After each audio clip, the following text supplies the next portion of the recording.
볼 내용은 하나님의 또 다른 사역, 이 창조주로서 창조하신 사역 말고 심판주로서 이제 재판하시는, 이 심판하시는 사역에 대해서 살펴보겠습니다. 자, 오늘의 핵심 구절인데 한번 같이 읽어볼까요? 시작. 하나님은 모든 행위와 모든 은밀한 일을 선악간에 심판하시리라. 전도서 12장 14절 말씀입니다. 하나님이 심판하신다라는 것을 우리 유평교회는 믿고 있습니다. 많은 교회들이 사실 심판하시는 하나님을 받아들이고 싶어 하지 않아요. 하나님이 사랑이셔서 결국에는 모든 사람을 품으실 거다, 모든 사람을 다 용서하실 거다라는 이야기들을 합니다. 그런데 성경은 분명하게 심판하시는 하나님에 대해서 말하고 있습니다. 우리 교회는 그래서 하나님이 반드시 기록된 말씀 그대로 심판하실 거다라는 사실을 믿습니다. 여기 보시면 심판하시는 분이 누구시죠? 하나님이라고 되어 있습니다. 하나님. 삼위일체 하나님이 모두 그 거룩한 속성에 따라서 심판하시는 일에 함께하고 있습니다. 제가 계속해서 이 삼위일체 하나님에 관련된 말씀들을 찾아서 보여드리는 이유는 이 삼위일체 하나님이 모두 함께 일하고 계신다는 것을 강조해서 말씀드리기 위함입니다. 성부 하나님에 대해서 야고보서 4장 12절에서는 입법자와 재판관은 오직 한 분이시니 능히 구원하시기도 하시며 멸하기도 하시느니라, 이렇게 말하고 있고요. 성자 하나님에 대해서 아버지께서 아무도 심판하지 아니하시고 심판을 다 아들에게 맡기셨으니 요한복음 5장 22절에 이렇게 기록되어 있습니다. 아버지는 심판을 하나도 안 하시고 아들만 하신다, 이런 의미는 아니고요. 위임하셨다라는 말이고요. 이 아들이 아버지를 위하여, 아버지 영광을 위하여 그렇게 심판을 행하실 겁니다. 그 다음 성령 하나님에 대해서는 요한복음 16장 8절에 그가 와서 죄에 대하여 의에 대하여 심판에 대하여 세상을 책망하시리라, 이렇게 말씀하고 있습니다. 그러니까 하나님, 삼위일체 하나님께서 모두 다 그 거룩하신 속성에 따라 심판하시는 일에 함께 하신다라는 사실을 우리가 믿고 있습니다. 그러면 무엇을 심판하시나요? 심판 대상이 무엇인가요? 여기 항목들이 나오죠. 하나님은 모든 행위와 모든 은밀한 일을 심판을 하십니다.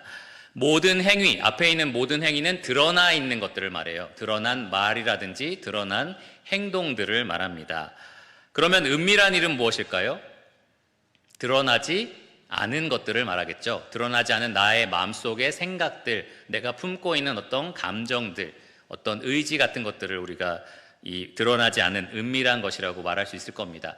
때로는 우리가 이 아무도 없는 빈 방에서 이 나와 어떤 한 사람이 싸우고 있으면 이것을 아무도 모른다라고 생각을 해요. 내가 이 사람한테 죄를 짓더라도 이건 아무도 본 적이 없고, 그러니까 나만 알고 있고 이 사람만 알고 있어 라고 생각을 하기도 합니다. 혹은 혼자 내가 방 안에서 짓는 죄 같은 경우는 이건 진짜 누구도 모른다라는 생각을 우리가 해요. 그런데 그렇지 않다는 거죠. 하나님은 모든 은밀한 일들도 알고 계십니다. 하나님의 속성 중에 모든 것을 알고 계심, 두 글자로 걸어가죠. 전지라고 하죠. 모든 것을 다 알고 계십니다. 사람 마음속에 있는 생각도 하나님은 알고 계십니다. 그래서 여러분 꼭 기억하셔야 할 것이 하나 있는데요.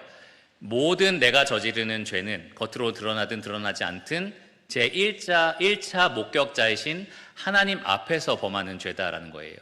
하나님은 그 죄를 목전에서 지켜보고 계십니다.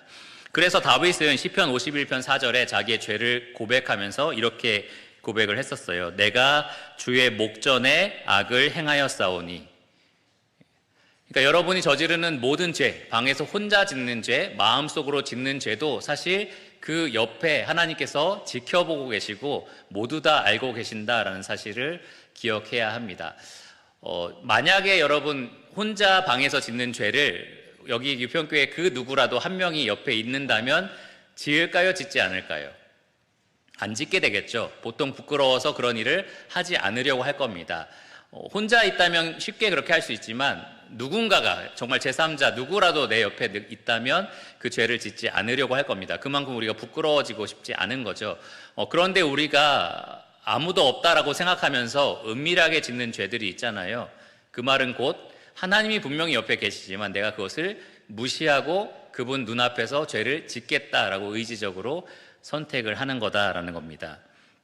그만큼 죄가 아주 강력하다라는 것을 우리가 잊지 말아야 돼요. 아주 의지적이다. 의도적이다라는 것을 우리가 잊지 말아야 됩니다.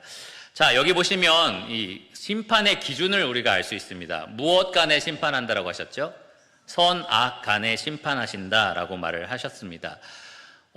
우리가 보통 사람들 사이에서도 어떤 사람은 조금 더 선한 사람, 조금 더 악한 사람 이렇게 구분할 수가 있어요. 보통 대부분 감옥에 들어가 있는 사람들을 우리가 보통 일반인보다는 더 악한 사람이라고 분류를 하고요. 우리 같이 선량한 시민들에 대해서는 조금 더 나은 사람이라고 우리가 쉽게 분류를 합니다. 그러니까 우리가 만약에 재판관 자리에 앉는다면 내가 기준이 되겠죠. 내가 기준이 돼서 나보다 악한 사람은 죄인, 나보다 조금 더 착하게 사는 사람은 선한 사람, 이런 식으로 분류를 할 겁니다. 그런데 지금 심판하시는 분이 하나님이시죠. 그러면 하나님이 기준이 되시는 겁니다. 선, 악의 기준을 누가 정하느냐? 하나님이 정하신다라는 거죠. 하나님은 얼마나 선하십니까? 하나님은 죄가 조금도 없으실 정도로, 죄를 알지도 못하실 정도로 선하십니다. 하나님 한 분 외에는 선한 이가 없느니라 예수님이 직접 말씀하셨습니다. 시편 25편 8절에 보면 여호와는 선하시고 정직하시다라고 노래하고 있고요. 여러분, 하나님의 선하심을 어떻게 이렇게 눈으로 볼 수 있는 묘사된 장면들이 신약과 구약 한 곳씩 나오는데요. 구약에서는 이사야 6장에 천사들이 눈과 발을 가리고 돌면서 하나님을 찬양하는, 3번 찬양합니다. 거룩하다, 거룩하다, 거룩하다. 그 안에 조금의 어둠, 죄도 없으신 거룩하신 분이시다라고 노래를 하고요. 계시록 4장에서도 하나님에 대해서 거룩하고 거룩하고 거룩한 분이라고 찬양을 합니다. 그러니까 하나님의 선은, 하나님의 선의 기준은 죄가 조금도 없는 것을 가리키는 거예요. 요한일서에 나와 있는 것처럼 그분은 빛이시기 때문에 어둠이 조금도 없으신 분이십니다. 어두운 곳에 빛을 비췄을 때 이 빛은 모든 어둠을 몰아내잖아요. 마찬가지로 하나님이라는 밝은 이 선함, 거룩함을 기준으로 된다면 그 앞에서 조금의 어둠이라도 있는 사람들, 조금의 죄라도 있는 사람들은 모두 다 죄인으로 판결이 나게 될 겁니다. 하나님은 악을 미워하시고요, 반드시 모든 악에 대해서 심판하시는 거룩하신 분이십니다. 하나님이 선의 절대적인 기준이시다라는 거예요. 시편 5편 4절에 그래서 이렇게 말을 합니다. 주는 죄악을 기뻐하는 신이 아니시니 악이 주와 함께 머물지 못하며. 보통 사람과 사람과의 죄는 우리가 모르는 제3자들 간에 어떤 다툼이 있고 죄가 있다고 생각하시면 저건 나랑 상관없이 벌어진 일이니까 나랑 뭐 신경 쓰지 않아도 돼, 우리가 이렇게 생각을 하잖아요. 근데 하나님은 죄에 대해서 그렇게 생각하실 수 있는 분이 아닌 거예요. 이 세상에 일어나는 모든 죄에 대해서 심판하시는 분이시기 때문에 하나님과 상관없는 죄는 없습니다. 하나님께서 우리를 만드셨고 하나님의 뜻대로 살도록 만드셨고 하나님의 영광을 드높이도록 목적으로 삼으셨기 때문에 그에 반하는 모든 죄를 저지르는 것들에 대해서 하나님은 반드시 심판을 하십니다. 자기에게 죄를 저지른 것처럼 그렇게 심판을 하신다라는 겁니다. 여기서 우리가 조금 알 수 있는 몇 가지 교훈들을 좀 말씀드릴게요. 첫 번째, 이 선하신 하나님의 기준에 이르지 못하는 모든 것이 죄다라는 겁니다. 우리가 생각하는 이건 죄고 이거는 좀 덜한 죄다 이렇게 구분하는 것이 아니라 이 선하신 하나님에게 미치지 못하는 모든 것들이 다 죄라는 겁니다. 로마서 3장 23절에 있는 것처럼 모든 사람이 범죄하였기 때문에 하나님의 영광에 이르지 못하였다. 그분의 영광에 이르지 못하게 하는 모든 것들이 다 죄라는 겁니다. 그러면 우리 죄가 무엇인가를 구체적으로 성경이 말하고 있느냐? 말하고 있습니다. 여러분, 최근에 최정용 목사님이 쓴 책 뭐죠? 십계명, 하나님의 법, 율법을 통해서 우리가 죄가 무엇인지를 깨달을 수 있습니다. 그 목적을 위해서 하나님께서 주신 것이 바로 율법이에요. 율법은 거룩하고 의롭고 선한 것이다. 이 자체적으로는 그렇다는 거예요. 그걸로 우리를 비춰봤을 때 내가 이런 죄가 있구나라는 것을 발견하게 합니다. 그래서 죄라는 것은 하나님의 거룩한 이 절대적인 선에 이르지 못하게 하는 것뿐만 아니라 하나님이 명백하게 우리에게 주신 법을 위반하는 행위이기도 합니다. 하라고 하신 것들을 하지 않는 죄이고요, 하지 말라고 한 것을 어기는 그러한 불법입니다. 모든 죄는 근본적으로 아까 말씀드린 것처럼 만물의 주인이고 통치자이신 하나님을 대적하는 반역 행위입니다. 사람끼리 짓는 죄와 차원이 다르다는 거예요. 하나님께 짓는 죄다라는 겁니다. 여기 그래서 다윗은 시편 51편 4절에 이렇게 노래했어요. 하나님께 죄를 고백하면서 이렇게 말을 합니다. 내가 주께만 범죄하여. 사실 다윗이 주님께만 범죄한 건 아니잖아요. 밧세바에게도 범죄를 했고 그 남편에게도 범죄를 했습니다. 그러니까 실제로 저지른 죄들이 있지만 가장 첫 번째 1차적으로는 내가 하나님을 대항해서 죄를 진 겁니다 라고 다윗이 고백을 한 겁니다. 근데 많은 사람들이 그렇게 생각하지 못해요. 내가 남편에게 미안하네, 자녀에게 미안하네, 저 사람한테 죄를 지었네 라고 생각하지만 이것이 먼저는 하나님을 대항한, 하나님께 반역하는 죄였다라는 사실을 우리가 쉽게 잊어버립니다. 근데 모든 죄는 하나님이 1차 목격자일 뿐만 아니라 하나님이 1차 대상자다라는 것을 여러분 꼭 기억하시기를 바랍니다. 겉으로 드러난 죄든지 속으로 우리가 은밀히 감춘 죄든지 모든 죄는 하나님을 대항하여 일어나는 그런 범죄입니다. 하나님은 이러한 죄에 대해서 반드시 심판하신다라는 것을 우리 교회가 믿고 있고요. 그리고 두 번째로는 하나님께서 이 죄에 대해서 영원히 심판하신다라는 것을 우리가 믿고 있습니다. 언제 심판하느냐라는 것 때문에 참 우리가 의문을 가질 때가 많아요. 만약에 여러분이 오늘 거짓말을 하면 그 자리에서 갑자기 막 볼에 뿔이 나고 막 머리에 뿔이 나고 어쨌든 무언가 안 좋은 일들이 여러분에게 계속 닥친다면 하나님 심판하신다라는 것을 의심하지 않을 겁니다. 뭔가 죄를 지을 때마다 나한테 해로운 일이 일어나면 그러네, 진짜 즉각 심판하시네 라고 분명히 믿을 겁니다. 그런데 하나님은 오래 참으시는 분이시기 때문에 또 그렇게 심판하지는 않으세요. 그런데 우리가 이 성경을 통해서 분명히 알 수 있는 것은 하나님께서 언젠가 반드시 그 죄에 대한 대가를 찾으신다라는 거고요. 영원히 그 죄값을 치르게 하신다라는 겁니다. 반드시 행한 대로 하나님 때가 되면 갚게 하실 거다라는 겁니다. 이 말씀 같이 한번 읽어볼까요? 시작. 만일 내 눈이 너를 범죄하게 하거든 빼버리라. 한 눈으로 하나님의 나라에 들어가는 것이 두 눈을 가지고 지옥에 던져지는 것보다 나으니라. 거기에서는 구더기도 죽지 않고 불도 꺼지지 아니하느니라.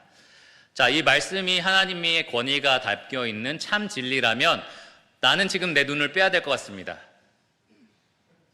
저는 벌써 두 개 다 빼야 될 것 같아요. 우리 지체 중에 이 범죄에 가담한 지체를 다 제거해야 된다면 여러분 지금 제거하지 않아도 되는 지체는 거의 찾아볼 수 없을 겁니다. 손톱 정도는 죄를 짓지 않지 않았을까 이런 생각을 할 수 있는데 긁은 적 있을 거예요. 화가 나가지고. 어쨌든 우리의 지체가 그렇다는 거고요. 가만히 생각해 보시면 우리의 마음이 가장 문제잖아요. 이 마음이 악하잖아요. 그래서 마음을 제거하면 아마 살아남을 사람이 아무도 없을 겁니다. 이 말씀을 통해서 우리가 분명히 알 수 있는 것은 조금의 죄라도 있으면 하나님 나라에 들어갈 수 없다라는 겁니다. 조금의 죄라도 있으면 하나님 나라에 들어갈 수 없다. 죄를 가지고서는 절대로 하나님 나라에 들어갈 수가 없고 조금의 죄라도 있으면 반드시 하나님은 그를 지옥으로 보내신다라는 것을 우리가 알 수 있습니다. 많은 사람들이 예수님은 사랑의 주님이고 십자가에서 돌아가신 사랑의 하나님이기 때문에 죄, 지옥 이런 거를 별로 좋아하지 않으신다라고 하는데요. 성경에서 지옥을 가장 많이 가르치신 분이 예수님이십니다. 성경에 약 50번 이상 이 지옥에 대해서 언급되어 있기도 합니다. 지옥은 이 성경이 묘사한 대로 말씀을 드리면 또 우리가 믿는 바에 따르면 이 꺼지지 않는 불이에요. 불은 꺼지지 않고 사람은 죽지 않는 몸을 가지고 영원히 고통받는 형벌의 장소입니다. 여기 나와 있는 것처럼 불도 꺼지지 않고 구더기도 죽지 않는 곳. 예전에 한 신앙서적 저자가 그런 설명을 한 적이 있어요. 이 배경에 대해서 동네 아이들이 그 당시에는 레고나 이런 장난감 없잖아요. 그러니까 구더기와 불을 가지고 장난을 치면서 놀았던 거죠. 구더기를 가운데 모아놓고서 삥 둘러서 불을 태우는 겁니다. 그러면 구더기가 뜨거우니까 나가고 싶은데 나가려고 하면 불에서 타 죽는 거죠. 그러니까 가운데로 모이는 식으로 그렇게 아이들이 가지고 놀았다고 합니다. 그랬을 때 예수님이 그것을 보시면서 지옥은 이 불도 전혀 꺼지지 않고 가운데 있는 구더기도 죽지 않는다. 죽으면 고통이 끝나잖아요. 그런데 죽지 않는 몸을 가지고 있어서 고통이 끝나지 않는다. 불이 꺼지면 심판이 그치는 거잖아요. 근데 불도 꺼지지 않는다. 그러니까 영원토록 고통받는 곳이 바로 이 지옥이다라고 성경은 분명하게 말하고 있습니다. 예수님을 믿지 않는 사람들도 부활을 해요. 이 요한복음 말씀에 따르면 5장 29절에 심판의 부활이라고 얘기를 합니다. 심판받기에 합당한 몸, 불멸의 몸을 갖고 부활을 하는 거죠. 오로지 고통받기 위해서 그 몸을 갖는 겁니다. 지옥에 대한 성경의 여러 가지 표현들을 몇 가지 말씀을 드리면, 첫 번째로 바깥 어두운 데라고 말씀하셨어요. 마태복음 8장 12절, 22장 13절에 보면 바깥 어두운 데로 내치라라고 말을 하십니다. 그 말을 통해서 우리가 알 수 있는 것, 안에서는 지금 왕과 함께 잔치를 벌이고 있는데요, 그 잔치 밖으로 내던져졌다, 그리고 영원히 그곳에 거한다라는 것은 하나님과 영원한 단절을 의미합니다. 하나님과 영원히 단절되는 것, 그것이 바로 지옥이다라는 거죠.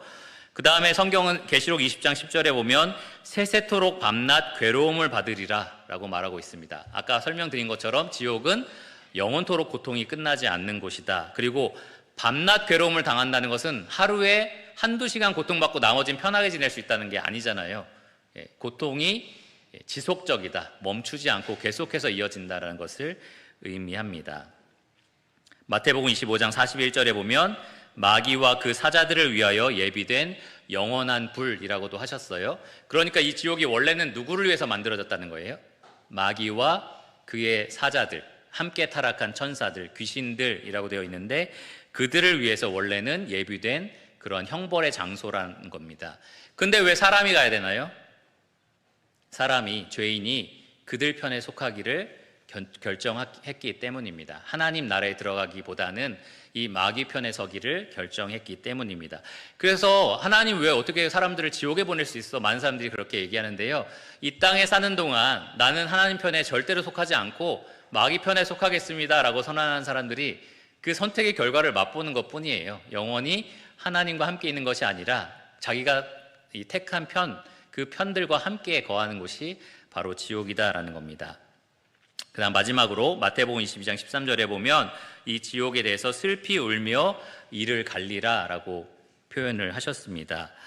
이를 간다라는 것은 두 가지 표현이 의미가 있을 거예요. 첫 번째로는 너무 고통스러워서 이를 가는 거죠. 여러분 혹시 고통스러워서 이를 갈아본 적 있으십니까?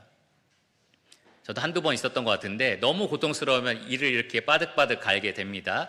그래서 이렇게 지옥이 고통스러운 곳이다라는 것을 말하기도 하는데, 성경에 이를 간다는 표현은 또 다른 의미로도 사용이 됩니다. 무슨 의미냐면 분노하는 거죠. 어떤 대상에 대해서 내가 분노해서 이를 갈면서 나의 분노를 표출하는 그러한 장면에서도 이렇게 표현이 되어 있습니다. 그러니까 우리가 여기에서 알 수 있는 것은, 지옥에 간 사람들이 하나님 잘못했어요, 저는 너무 죄인입니다, 여기서 어떻게 건져질 수 없나요? 이러면서 자비를 구하는데 하나님이 안 돼, 넌 영원히 지옥행이니까 안 돼, 이렇게 하시는 장면이 아니다라는 걸 알 수 있어요. 지옥에 있는 사람들은 그곳에서도 이를 갈면서 하나님께 분노할 겁니다. 하나님을 대항할 겁니다.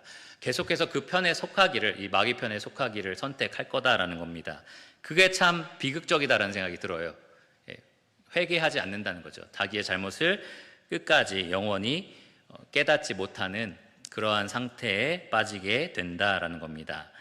실제로 여러분 부자와 나사로의 비유를 보시면, 부자가 이 음부에서 고통 중에 부르짖을 때 하나님 제가 잘못했습니다, 이 세상을 살면서 너무 저만 알았습니다, 저 가난한 거지 이 나사로를 돌보지 않았습니다, 이런 식으로 회개하는 내용이 하나도 없어요. 그냥 나 너무 뜨거운데 내 혀를 좀 식혀달라, 내 형제들 좀 챙겨달라, 이런 식으로 구하기만 합니다. 그러니까 지옥에 있는 사람들은 하나님의 은혜와 자비를 구하는 게 아니라, 진정한 회개를 하는 것이 아니라 단지 자기 자신의 유익과 안위만을 생각하는 그러한 영원한 죄인으로 남게 될 거다라는 겁니다.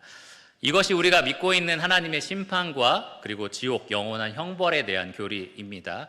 유평교회가 이것을 이렇게 믿고 있습니다. 그래서 사실 오늘 앞에서 이 간증하신 분들의 간증이 굉장히 귀한 거예요. 이런 상태에 빠졌던 운명들이 하나님 은혜로 바뀌었기 때문입니다. 이제 영원한 하나님의 자녀로 거듭났기 때문입니다. 구원에 대한 교리는 다음 주에 우리가 살펴볼 건데요, 그 전에 죄에 대한 교리를 잠깐만 좀 살펴보겠습니다. 핵심 구절 같이 한번 읽어볼까요? 너희가 그것을 먹는 날에는 너희 눈이 밝아져 하나님과 같이 되어 선악을 알 줄 하나님이 아심이라. 누구의 말인가요? 1번 하나님, 2번 마귀, 3번 천사. 네, 마귀입니다. 네, 맞습니다. 마귀가 한 말입니다. 죄가 어떻게 시작됐는지 여러분에게 알려드리기 위해서, 또 우리가 믿고 있는 바에 대해서 말하기 위해서 이 구절을 인용했습니다. 사실은 이 사탄이 이 인간을 죄로 미혹하는 장면이잖아요. 이게 그 전에 무엇이 있어야 될까요? 사탄이 타락하는 일이 먼저 있어야 될 겁니다. 그래서 성경은 이렇게 기록하고 있습니다. 이사야 14장 12절 14절까지 말씀입니다. 같이 한번 읽어볼까요? 너 아침의 아들 계명성이여 어찌 그리 하늘에서 떨어졌으며 너 열국을 엎은 자여 어찌 그리 땅에 찍혔는고 네가 내 마음에 이르기를 내가 하늘에 올라 하나님의 뭇별 위에 내 자리를 높이리라. 내가 북극 지폐의 산 위에 앉으리라. 가장 높은 구름에 올라가 지극히 높은 이와 같아지리라 하는도다. 네, 이 말씀이 이 바벨론의 어떤 교만과 그런 하나님을 대항하는 모습을 지적하는 말씀이기도 한데요. 또 본질적으로 여기를 보면 하나님보다 높아지려는 그러한 악한 세력의 그러한 의지를 볼 수 있는 장면이라서 많은 분들이 이것을 이제 사탄의 타락의 장면이라고 이야기를 합니다. 그래서 실제로 사탄은 왜 타락했느냐? 교만해서였어요. 하나님과 똑같은 자리, 하나님보다 높은 자리를 그가 차지하기 위해서 그렇게 했던 겁니다. 그리고 나서 사탄이 사람을 찾아와서 뭐라고 유혹하는지 한번 잘 보시기 바랍니다. 네가 이것을 먹으면 하나님처럼 될 거다라고 얘기를 합니다. 자기가 타락했던 그 모습과 똑같은 거죠. 사람이 하나님처럼 될 수 있다. 네가 하나님 자리를 찬탈할 수 있다라는 식으로 미혹을 한 겁니다. 사탄은 자기뿐만 아니라 이 3분의 1 정도 되는 천사와 함께 타락했다라고 계시록 12장 4절에 별이라고 표현하면서 이야기하고 있는데요. 그렇게 했을 뿐만 아니라 또 이 사람에게 찾아와서 사람을 미혹해서 하나님을 반역하는 그 행렬에 끼워 넣으려고 했습니다. 그리고 그것이 성공했습니다. 하나님처럼 되고 싶어서 사람은 결국 선악과를 따먹게 됐고요. 가만히 생각해 보시면 하나님이 원래는 따먹지 말라라고 분명하게 명령하신 그 율법을 위반하는 행위였습니다. 아까 말씀드린 죄에 해당하는 내용인 거죠. 그리고 이것은 하나님에 대한 반역 행위이기도 했습니다. 하나님처럼 되고 싶어하는. 아까 선악을 가를 수 있는 절대적인 기준이 하나님밖에 없다고 그랬잖아요. 하나님밖에는 선한 분이 없는 줄을 알지 못하느냐. 그런데 사람은 그 선악을 아는 그러한 존재가 되고 싶었던 거죠. 그러한 반역죄를 저지른 것이 바로 죄의 첫 초창기 모습입니다. 가장 먼저 죄가 시작된 장면입니다. 그리고 우리가 알아야 될 것은 바로 이 죄가 다음 세대에 계속해서 전가되었다라는 사실이에요. 대물림됐다라는 거죠. 같이 한번 본문 읽어볼까요? 그러므로 한 사람으로 말미암아 죄가 세상에 들어오고 죄로 말미암아 사망이 들어왔나니 이와 같이 모든 사람이 죄를 지었으므로 사망이 모든 사람에게 이르렀느니라. 아담이 모든 사람의 대표성을 가져요. 그래서 그 아담 이후로 모든 태어나는 사람들이 다 이 죄성을 가지고 태어나게 되었습니다. 혹시 어린이집이라든지 이 유평교회에서 유아부를 가르치고 있는 분들은 아이들이 너무 선하고 예쁘고 착하지만 정말 죄성을 가지고 태어나는구나 라는 걸 느껴본 적이 있으실 겁니다. 성경은 그래서 여러분 성선설, 성악설 둘 중에 무엇일까요? 성악설이죠. 사람은 죄를 타고납니다. 여러분 인터넷이나 어린 아이에 대한 기사 보실 때 이 백지같이 순수하고 죄가 없는 아름다운 이렇게 되어 있는 것들에 왜 그런지 우리가 좀 공감은 하지만 동의할 수는 없다는 거죠. 사람은 날 때부터 죄인입니다. 성경은 그래서 본질상 진노의 자녀라고 말을 합니다. 본질상 진노의 자녀입니다. 모든 사람이 똑같은 수준으로 악행을 저지르진 않아요. 모든 사람이 똑같은 수준으로 악을 저지르진 않지만 그 본질은, 그 안에 있는 속성은 죄로 물들어 있다, 죄로 기울어져 있다라는 겁니다.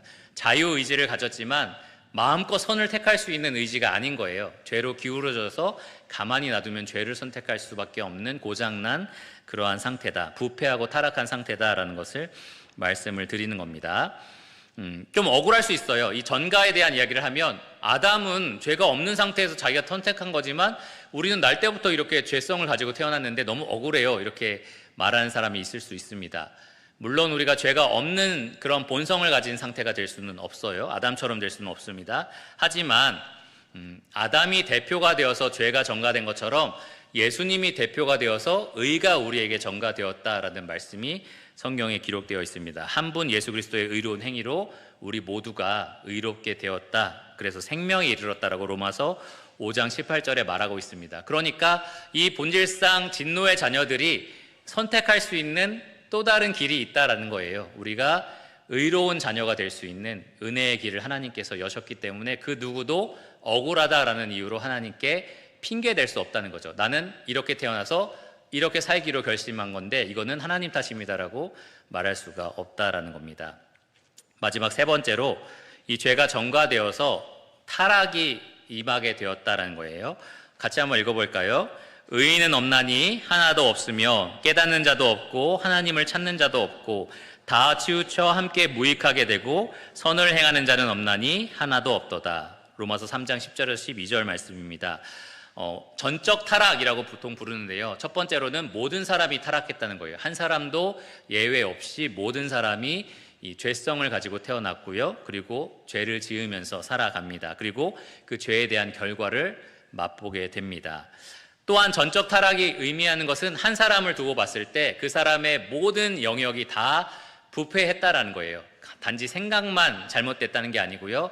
감정도 왜곡되고요. 그리고 갖고 있는 의지도 죄를 향하여서 발휘되게 됩니다.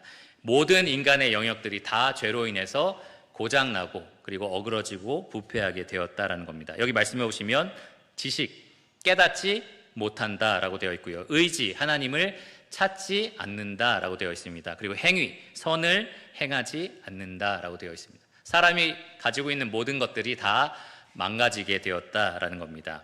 결국에는 하나님이 정하신 그 의롭고 선한 길에서 벗어나는 치우치는 삶을 살게 되고요.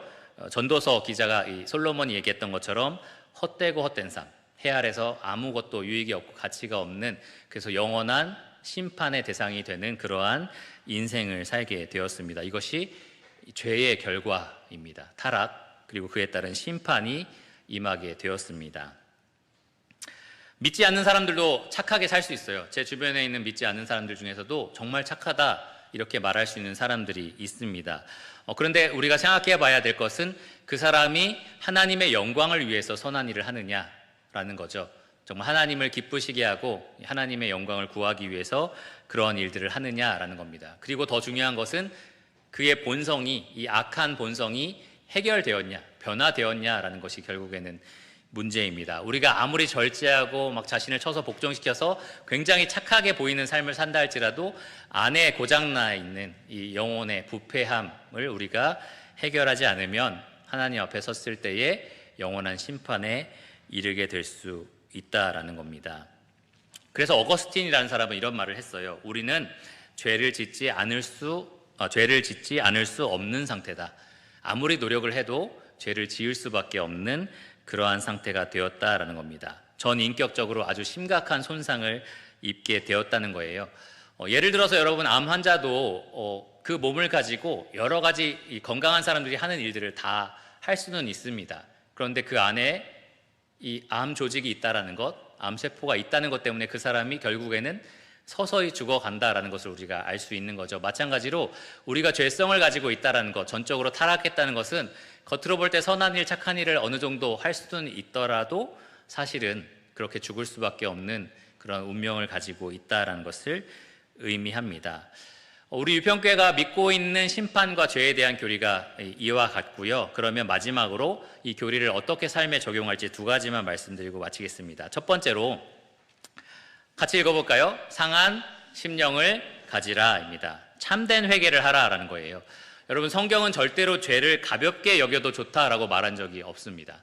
하나님이 어차피 다 용서하셨으니까 그냥 넘어가, 이거 별거 아니야 라고 말한 적이 한 번도 없다라는 겁니다. 죄는 그냥 실수야 라고 말한 적도 없고요. 그냥 연약하고 부족한데 어쩔 수 없지 뭐 라고 말한 적도 없습니다. 아까 말씀드린 것처럼 모든 죄는 하나님의 목전에서 이루어지고요. 또 하나님을 대항해서 벌어지는 일입니다.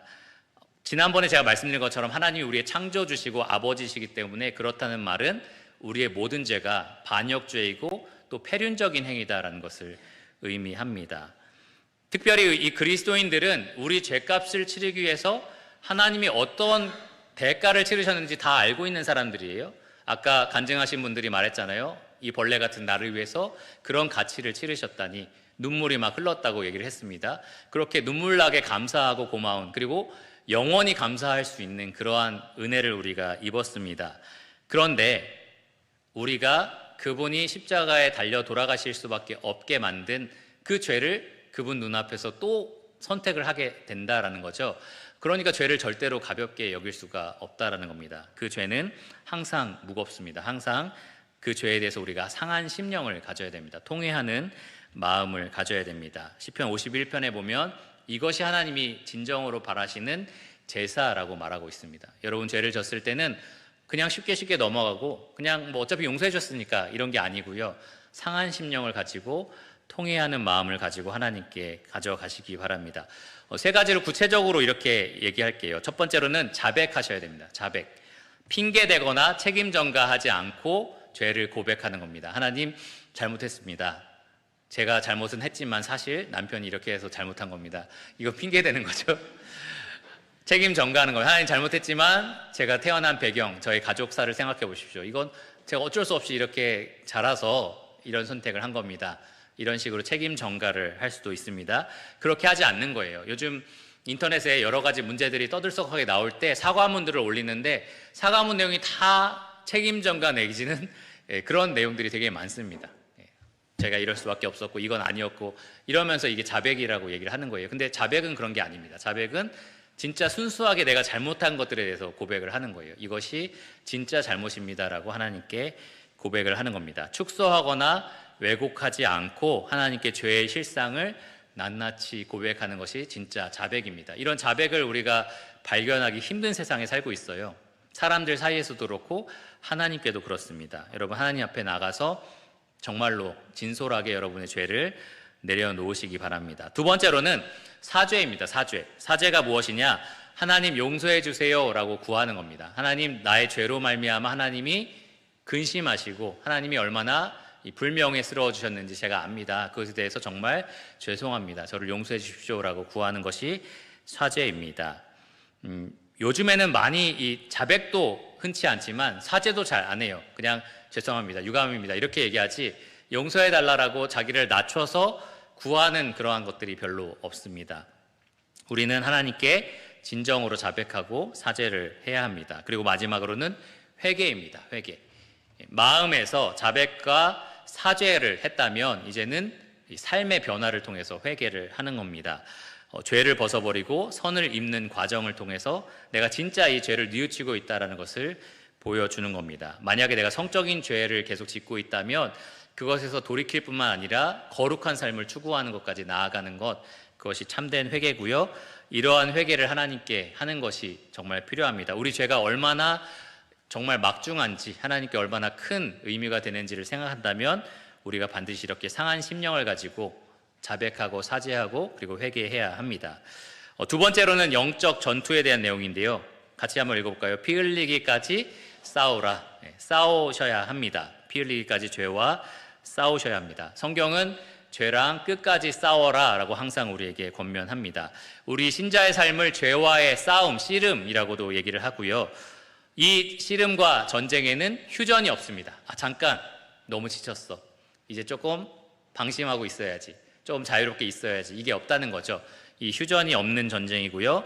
화해하지도 않습니다. 우리는 죄와 타협하지도 않고 화해하지도 않습니다. 누구 하나가 죽을 때까지 치르는 죄와의 싸움을 우리가 지금 싸우고 있습니다. 내 안에 있는 의롭게 된 그러한 지체가 이 육신의 지체를 정복할 때까지, 완전히 밟아서 이길 때까지 우리는 끝까지 이 전쟁을 치릅니다. 성경은 주님께서 다시 오실 때 성도들에 대해서 점도 없고 흠도 없이 나타나기를 힘쓰라라고 말을 합니다. 그러니까 많은 그리스도인들이, 저도 그런데요, 어차피 완벽할 수 없어. 사도 바울도 하나님 앞에서 볼 때는 뭐 한 5%도 안 되는, 이 선하심을 따져봤을 때는 그거밖에 안 되는 죄인이었으니까 나도 어차피 뭐 사도 바울이나 나나 하나님 보실 땐 다 비슷하니까 이렇게 만나면 되지, 뭐 이렇게 생각하기가 쉬운데요, 그렇지 않다는 거죠. 성경은 우리에게 점도 없고 흠도 없이 그분을 만날 것을 예비하라라고 얘기를 합니다. 끝까지 싸우라는 거죠. 죄랑 끝까지 싸우셔야 합니다. 아까 광섭이 간증할 때에 캠프 때마다 가서 질문하고 다시 돌아와서 어떤 걸 해보고 아닌가 보다라고 했던 그 모든 과정들이 결국에는 싸웠던 거죠. 모르겠어, 그냥 뭐 어떻게 되겠지가 아니라 계속해서 이 영혼의 문제에 대해서 치열하게 싸웠던 겁니다. 그런데 아까 말한 것처럼 영적으로 태어나고 나서 이 싸움이 끝나는 게 아닌 거죠. 본격적으로 시작이 되는 겁니다. 본격적으로 죄와 치열하게 싸워야 하는 겁니다. 사실 여러분, 경고를 받으셔야 되는 것이 지속적이고 반복적으로 죄를 우리가 허용하는 삶은 결국 내 영혼의 상태를 의심하게 만듭니다. 요한일서 3장 6절에 보면 이런 말씀이 있어요. 그 안에 거하는 자마다 범죄하지 아니하나니 범죄하는 자마다 그를 보지도 못하였고 그를 알지도 못하였느니라.